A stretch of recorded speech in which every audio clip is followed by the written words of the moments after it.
প্রথমত আপনি বলেছেন মুখ্যমন্ত্রীর কাছে সরকারের কাছে আবেদন করেছেন ঘর ছাড়াদের বাড়িতে ঢোকাতে হবে। আমার তো ঘর ছাড়া কেউ আছে বলে জানা নেই। যদি যদি যদি যদি যদি কেউ ঘর ছাড়া থাকে, আপনি আপনি মাননীয়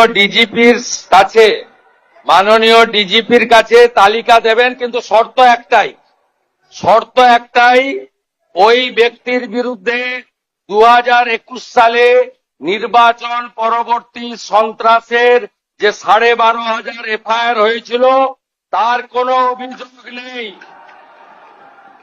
একদম পরিষ্কার শর্ত, যার জন্য জাস্টিস মঞ্জুরা চেল্লুর নেতৃত্বে কলকাতা হাইকোর্ট যে কমিটি করে দিয়েছিল, সিট তৈরি হয়েছিল, ভবানী ভবনে টেম্পোরারি অফিস হয়েছিল।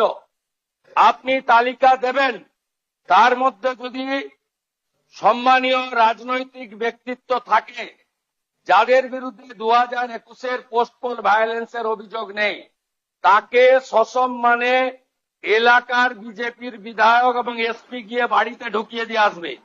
আর যদি 2021-এর পোস্টপোল ভায়োলেন্সের অভিযোগ থাকে, তাকে সরাসরি জেলে যেতে হবে।